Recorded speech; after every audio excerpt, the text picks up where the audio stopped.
네, 안녕하세요. 김진영 변호사입니다. 이번 시간엔 기간에 대해서 설명드리겠습니다. 자, 개념부터 보면 기간이라고 하는 거는 어느 시점에서 어느 시점까지의 계속된 시간을 말합니다. 그래서 뭐 3일, 일주일, 한 달, 1년 이런 거죠. 이런 거. 반면 기일이라고 하면 그거는 기간이 아니라 어느 특정 시점을 말해요. 그러니까 뭐 3월 3일, 5월 5일 그렇게 특정한 시점을 우리가 기일이라고 합니다. 그래서 뭐 돈을 갚아야 되는 날 하면 변제기일, 그리고 재판하는 날 그러면 재판기일, 변론기일, 공판기일. 그렇게 기일이라는 거는 그 하루 특정한 시점을 말하고요. 기간이라는 거는 계속된 시간, 뭐 3일, 5일, 일주일, 한 달, 두 달, 1년 이런 걸 우리가 기간이라고 해요. 기간. 그런데 우리가 오늘 배울 거는 과연 그 기간을 계산을 할 때 어떻게 할 것이냐를 오늘 설명드릴 겁니다. 예를 들면 뭐 언제부터 일주일 후, 언제부터 한 달 내에, 2주 내에 이렇게 기간 계산을 할 때 과연 언제부터 시작해서 언제까지 기간으로 봐서 계산을 할 거냐, 그걸 이제 배울 거예요. 민법 제155조에 보면 본장의 적용 범위라고 해서 이렇게 기간의 계산은 법령이나 재판상 처분 또는 법률 행위에 다른 정한 바가 없으면 본장의 규정에 의한다. 즉, 민법에 따라서 하면 된다라고 되어 있습니다. 그래서 기간 계산 규정은요, 임의 규정이에요. 즉, 강행 규정이 아니고요. 달리 정한 바가 있다면 그 정한 바에 따라서 하면 되는 거고, 달리 정한 바가 없으면 그때는 민법 규정에 따라서 하면 되는 겁니다. 그래서 다른 법률에 정해놓은 게 있으면 거기에 따라서 하면 되는 거고요. 재판상 처분, 즉 판사님이 이 기간은 언제부터 언제까지로 해라 이렇게 하면 거기에 따르면 되는 거고요. 법률행위, 즉 당사자들 사이에 야 우리끼리는 기간은 이렇게 하자라고 하면 거기에 따르면 되는 겁니다. 그런데 그렇게 정한 바가 없고 합의된 바가 없다면 그때는 그냥 민법에 따라서 하면 된다는 거예요. 예를 들어서 구속기간이라고 써 있죠. 형사 절차에서 구속기간 같은 경우에는 민법에 따라서 계산하지 않고요. 따로 법에서 정하고 있습니다. 그래서 구속기간은 참고로 말씀드리면 인신구속, 즉 사람을 구속하는 경우에는 얼마나 구속이 되어 있느냐, 그 구속된 기간이 얼마냐, 이걸 계산을 할 때는요. 구속된 날, 그 날은 하루로 칩니다. 즉, 이 사람이 아침 10시에 구속이 되었든 밤 11시에 구속이 되었든 간에 무조건 구속된 그 첫날은 하루로 인정을 해줘요. 그런데 나중에 배우겠지만 민법은 그렇지 않거든요. 민법에서의 하루라는 거는 24시간을 의미합니다. 24시간이 확보가 돼야 하루예요. 그런데 형사에서 구속 기간만큼은 따로 법률에서 그게 구속된 시간이 1시간이든 10시간이든 하루로 인정해 주는 겁니다. 이렇게 다르게 정하고 있다면 거기에 따르면 되는 거고요. 그런 게 없다면 이제 민법에 따라서 하면 되는 거고 그걸 지금부터 설명을 드릴 겁니다. 자, 기간의 계산 방법 중에 첫 번째, 자연적 계산 방법이라고 하는데 우리가 보통 이렇게 부르긴 하는데요. 뭐 크게 중요한 말은 아닙니다. 그냥 이제 어, 학설, 학설 혹은 뭐 수업, 강학상. 우리가 보통 강학상이라고 하죠. 그러니까 교수님들이 개념을 정의할 때 야, 이런 거는 우리가 자연적 계산 방법이라고 부르자라고 한 거지 뭐 크게 중요한 건 아닙니다. 어쨌든 이게 뭐냐면 기간을 시간, 분, 초 이렇게 정할 때는 그냥 큰 고민 없이 즉시로부터 계산한다. 즉 바로 계산을 하면 된다는 거예요. 그래서 예를 들어서 3월 16일 오전 9시부터 11시간. 그러면 언제냐? 이런 거 할 때는 그냥 큰 고민 없이 9시부터 그 9시 기산점인 9시 그 즉시로부터 그냥 11시간 계산하면 된다는 거죠. 그러면 몇 시죠? 그날 오후 밤 8시죠. 그러면 11시간이 되죠. 어, 그런 겁니다. 예를 들어서 이 축구장은 9시부터 11시간 동안 쓸 수 있습니다. 라고 했을 때는 그럼 9시부터 밤 8시까지 쓸 수 있는 거구나. 이렇게 이해하면 되는 거죠. 큰 고민 없이 그런 하면 되는 겁니다. 뭐 PC방을 갔는데 그러면 30분 사용할 수 있습니다. 그래서 11시에 로그인하면 11시 반까지 쓸 수 있는 거죠. 그러니까 이거는 뭐 큰 문제 안 돼요. 시간, 분, 초 이렇게 할 때는 그냥 우리가 일반적으로 계산하는 방법대로 하면 됩니다. 그러니까 자연스럽게 하면 된다. 그러니까 자연적 방법이죠. 자, 문제는 역법적 계산 방법입니다. 그래서 민법 제160조를 보면 역에 의한 계산이라고 해서 기간을 주, 그러니까 몇 주, 몇 개월, 월 또는 연, 몇 년, 2년, 3년 이렇게 정한 때에는 어떤 때겠어요? 2주 내에, 6개월 안에, 혹은 3년 후에 뭐 이런 거 있잖아요. 그렇게 기간을 주나 월, 연으로 정한 때에는 그때는 어떻게 한다? 역에 의하여 계산한다라고 되어 있습니다. 여기서 역이 뭘까요? 역. 처음 들어보는 분도 계시겠죠. 여기에서 역이란 건 뭐냐면 그겁니다. 달력할 때 력, 그걸 생각하시면 돼요. 즉, 카렌다, 캘린더. 그러니까 달력, 캘린더를 기준으로 계산을 하면 된다는 거예요. 왜 그럴까요? 자, 이런 주, 월, 연은요, 자연적 방법으로는 정확하게 계산을 할 수도 없을 뿐더러 굉장히 복잡해지고 혼란이 올 수 있어요. 예를 들어서, 자, 월 칩시다. 1개월, 2개월, 3개월. 그냥 그렇게 계산하면 되는 거 아니야? 그게 아니죠. 자, 어떤 달은 우리가 알다시피 28일까지인 달도 있고, 2월 같은 경우에는. 그리고 2월 같은 경우에는 그것도 매년 달라지죠. 27일까지 있을 때도 있고. 또, 월도, 이거 아시죠? 이거.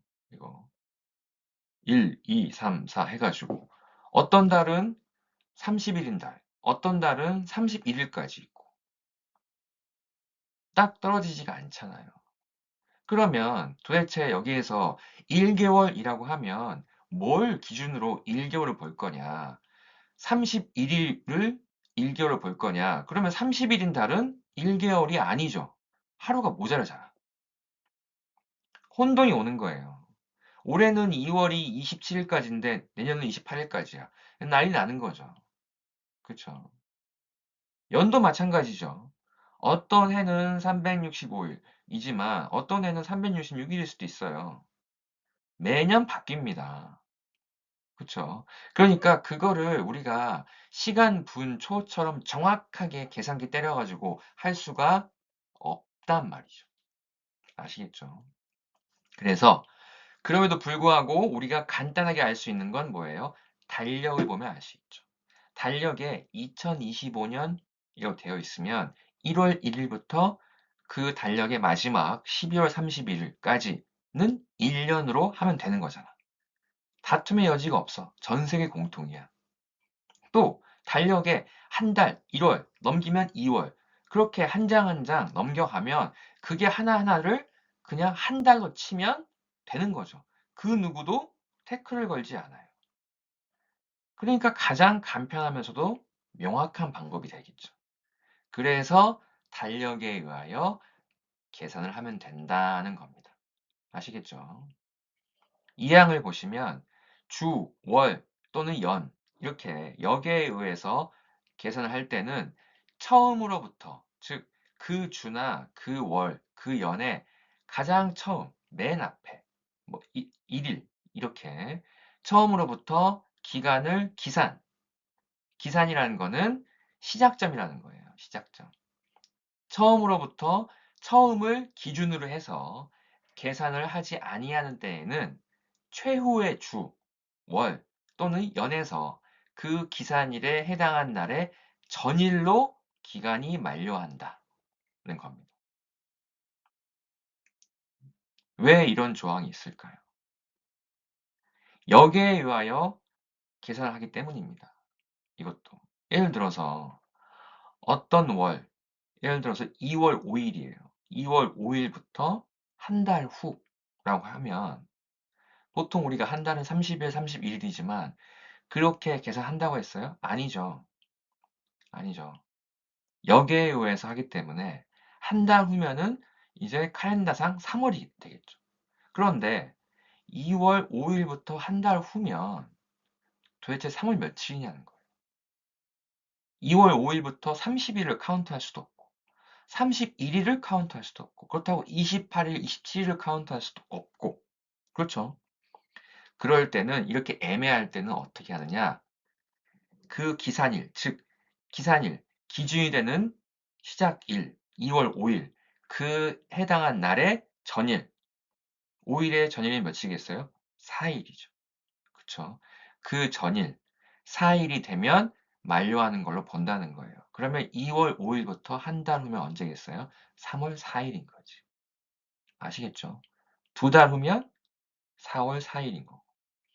그렇게 기준을 잡아 놓으면 서로 혼동을 할 이유가 없겠죠. 그런 말입니다. 네.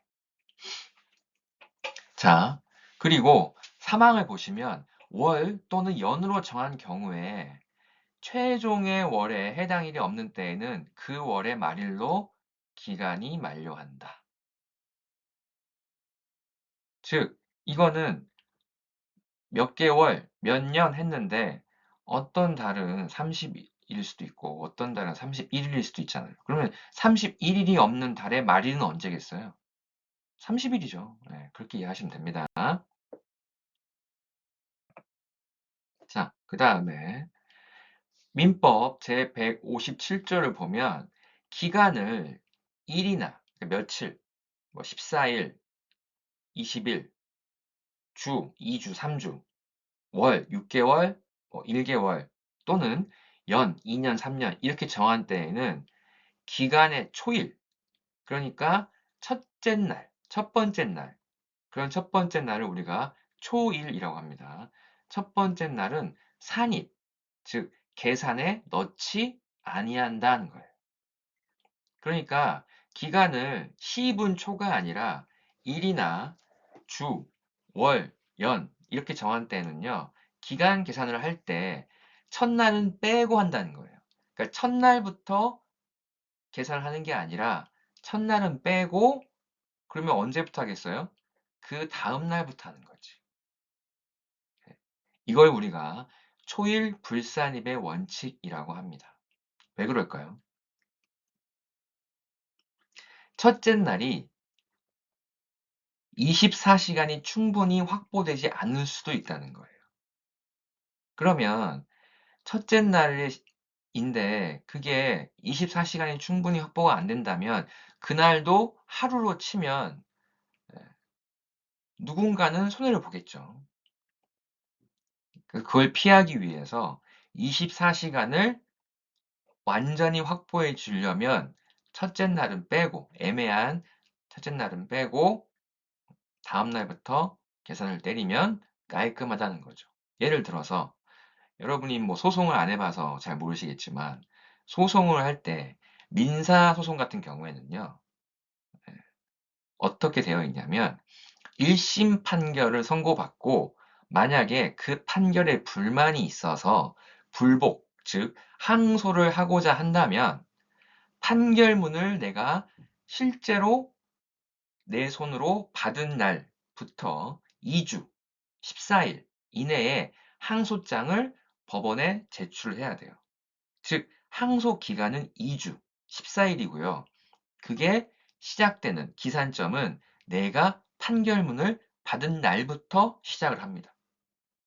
그렇다면 항소를 하고자 하는 사람은 내가 항소를 할지 말지 결정을 하고 항소장을 내야 되는 2주의 시간이 주어진 거예요. 14일의 시간이 주어진 거예요.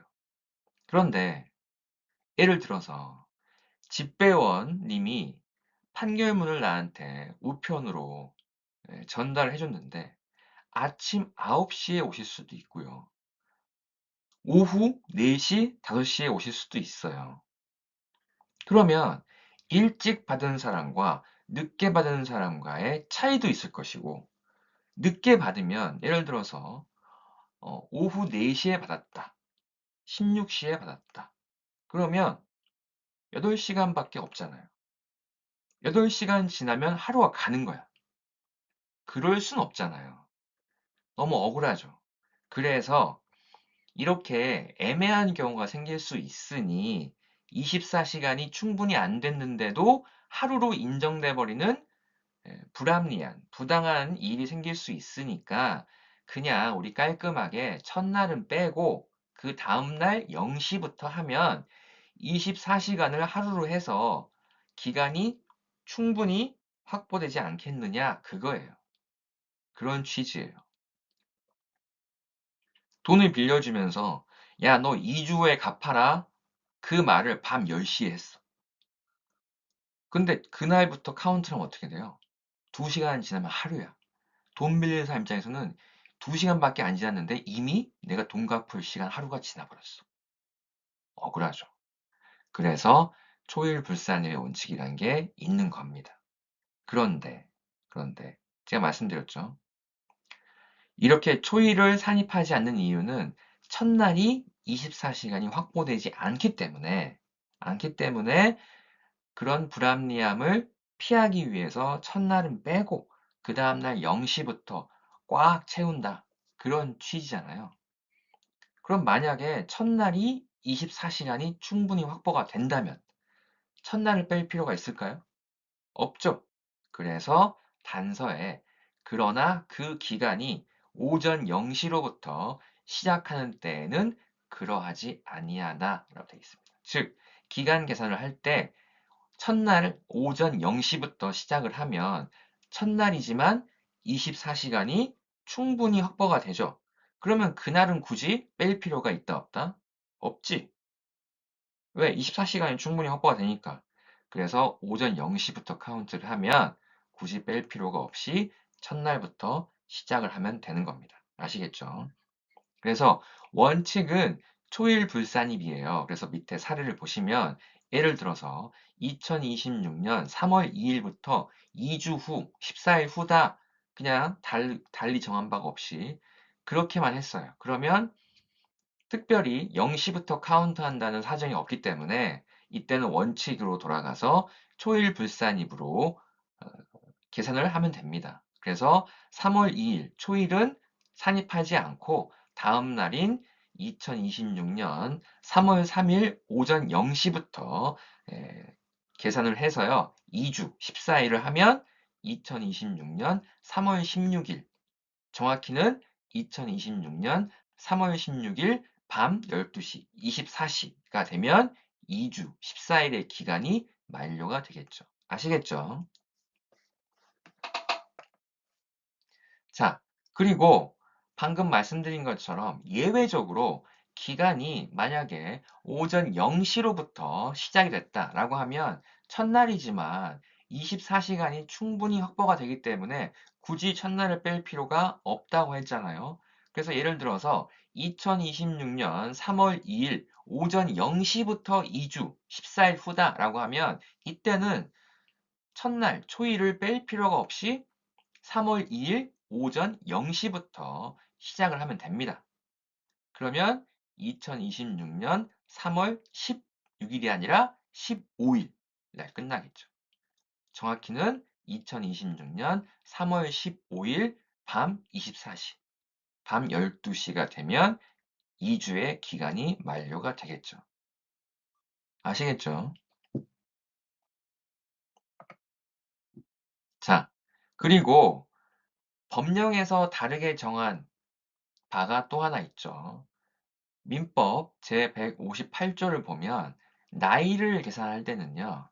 우리가 방금 초일은 산입하지 않는다라고 했지만 나이 계산할 때는 출생일을 산입하여 라고 써 있죠.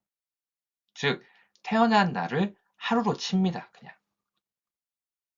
이해하셨어요? 네. 밤 10시에 태어나든 새벽 1시에 태어나든 낮 12시에 태어나든 간에 그냥 출생일, 내 생일은 하루로 쳐서 그날을 넣어서 계산에 넣어서 나이 계산을 한다는 겁니다. 아시겠죠? 그래서 출생일을 산입하여 만 나이로 계산을 하고요. 연수, 몇 살 이렇게 표시합니다. 자, 우리가 시작점, 기산점을 배워봤다면 이제 만료점을 볼 텐데 만료점은 간단합니다. 그래서 민법 159조를 보면 기간의 만료점 해가지고 기간을 일, 주, 월 또는 연으로 정한 때에는 기간의 말일의 종료로 기간이 만료한다. 즉, 기간을 계산했을 때 마지막 날, 말일이 종료되면 만료한다는 거예요. 그러면 기간의 말일, 즉 기간의 마지막 날이 종료한다는 건 무슨 말이죠? 밤 12시, 24시가 되면 그 날이 끝나죠. 그래서 이거는 어렵게 써 있지만 결국 그 말입니다. 기간의 말일이 종료되는 밤 12시가 되면, 밤 24시가 되면 이제 기간이 만료가 된다. 즉, 만료점은 밤 12시다는 겁니다. 아시겠죠? 그래서 2026년 3월 2일부터 2주 후다, 14일 후다라고 하면 초일 불산입이니까 다음 날 2026년 3월 3일 오전 0시부터 2주 14일을 계산을 해서 마지막 날이 언제예요? 3월 16일이죠. 3월 16일이면 3월 16일 언제? 밤 12시. 그때 만료가 된다는 거예요. 그래서 예를 들어서 아까 설명드린 것처럼 민사 재판에서 항소를 해야 되는데 내가 3월 2일 날 판결문을 받았다. 그러면 언제까지 항소장을 넣어주면 돼요?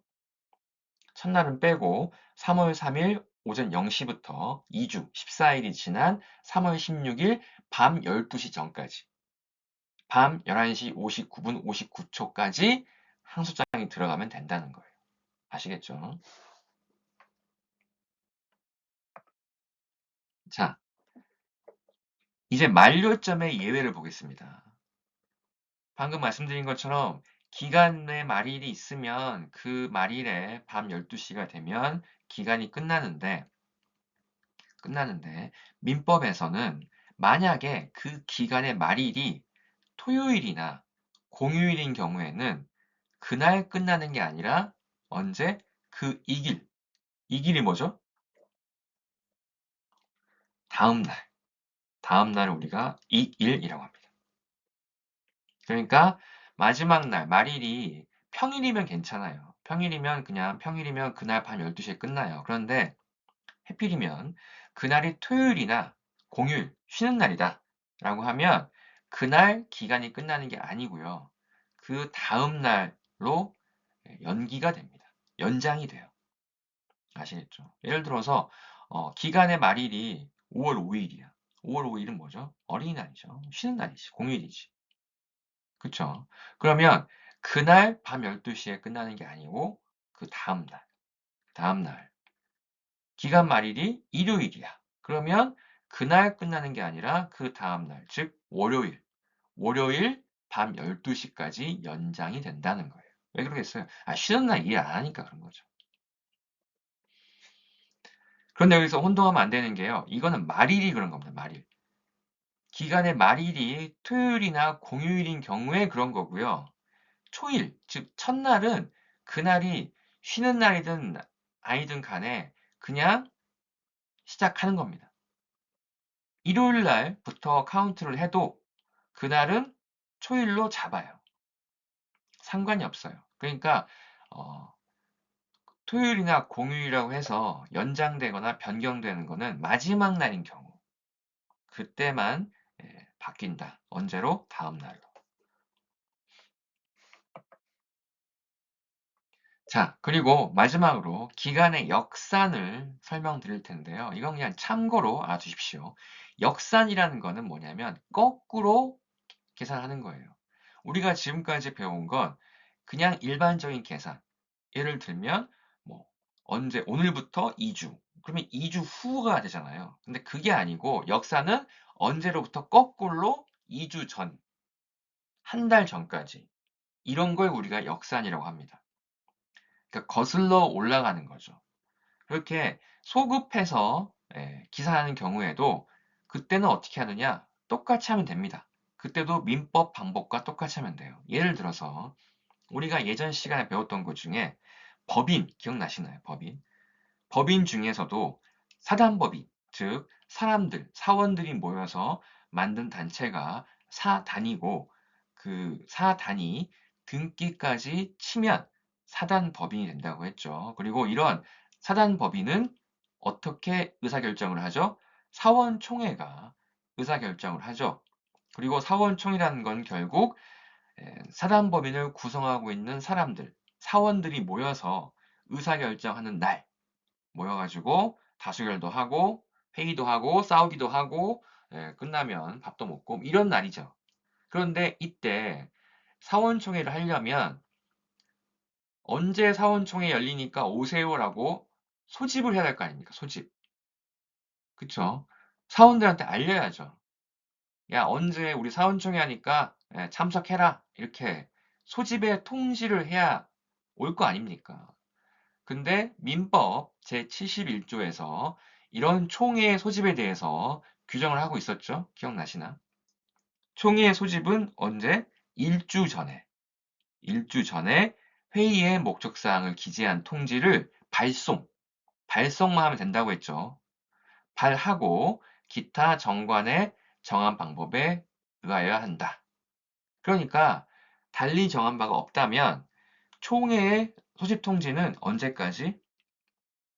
총회가 열리는 날에 일주일 전까지 역으로 소급해서 일주일 후가 아니라 일주일 전까지는 소집 통지를 발송해야 된다는 거예요. 이게 원칙이에요. 그러면 일주 후가 아니라 일주 전, 즉 역산을 하는 거죠. 역산. 이때도 방향만 거꾸로일 뿐이지 방법은 똑같습니다. 그래서 우리가 뭐라고 했죠? 초일 불산임. 그러니까 예를 들어서 2026년 3월 15일 날 사원총회를 연다고 칩시다. 그러면 기준점은 언제예요? 총회일이죠.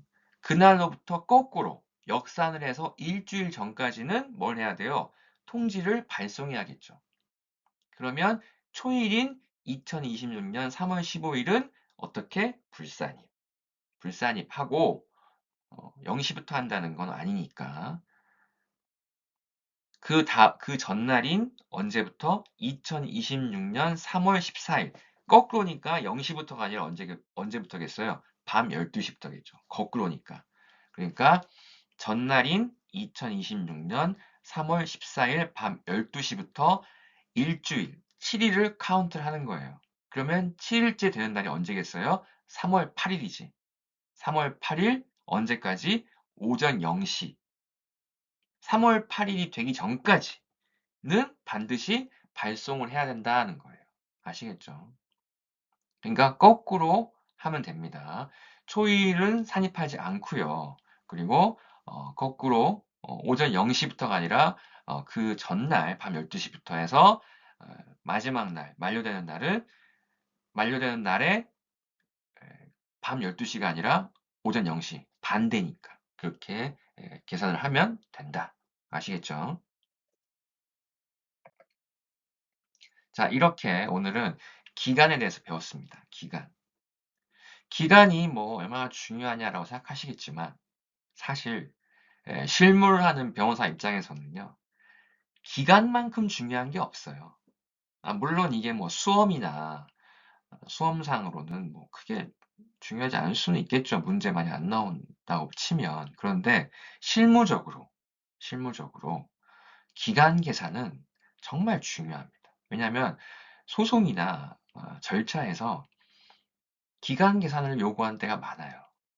예를 들면 아까 설명드린 것처럼 뭐 항소 기간, 상고 기간, 항소 이유서 제출 기간 이렇게 반드시 언제까지 해라라고 법에서 정해놓은 기간들이 많습니다. 그리고 그런 기간들은요 연장도 안 돼요 잘. 기간 넘어가면 끝이에요. 그리고 변호사 입장에서 기간 넘어가면 할 말도 없어 의뢰인한테. 아 내가 기간 바빠가지고 항소를 못했네 이랬다면 어떻게 되겠어요? 사무실 문 닫는 거지. 아시겠죠? 그러니까 어, 법령을 잘 모른다. 이론을 잘 모른다. 그건요, 내가 공부하면 돼. 공부하고 책 보고, 구글 찾아보고, 챗GPT 제미나이 보고, 공부해 가면서, 알아가면서 어떻게든 리서치를 하면 수습이 되고요. 서류 잘못 낸 거 다시 내면 됩니다. 빠진 거, 빠뜨린 거 보충해서 내면 돼요. 좀 욕은 먹더라도 수습이 돼요. 그런데 기간은요, 이 기간을 잘못 계산하거나 아니면 계산은 잘 했는데 기간을 지키지 못하면요. 그건 사실 할 말도 없고 변명도 안 되고요. 이건 어떻게 수습이 안 됩니다. 아시겠죠? 그리고 이거는 저 같은 법률 전문가 아니라고 하더라도 일반적으로 살면서도 그렇죠. 뭐 임대차 기간, 변제 기간, 대출 받았으면 언제까지 갚아라. 살면서 기간은 많이 만납니다. 근데 그 기간 안 지키면 어떻게 돼요? 큰일 나죠. 큰일 나죠. 그러니까 이게 이제 공부하는 사람 입장에서 뭐 예를 들면 전문 자격증 시험 준비하신 분들 입장에서는 기간이라는 게 뭐 그냥 이렇게 하나 보다 뭐 관심도 없고 뭐 중요하지 않다고 생각할 수 있지만 나중에 실무에 나와 보면요. 기간만큼 중요한 게 없어요. 기간만 잘 지켜도 반이상하는 겁니다. 아시겠죠? 그러니까 뭐 수험으로는 뭐 중요성이 떨어진다고 하더라도 나중에 실무에 들어가면 정말 기간 계산은 중요하고 살 떨리는 일이고 등에 식은땀 나는 일이기 때문에 정말 중요한 거다라고 해서 확실하게 알아두시고 머리에다가 담아 두시기를 바랍니다. 오늘 수업 듣느라고 고생 많았습니다. 감사합니다.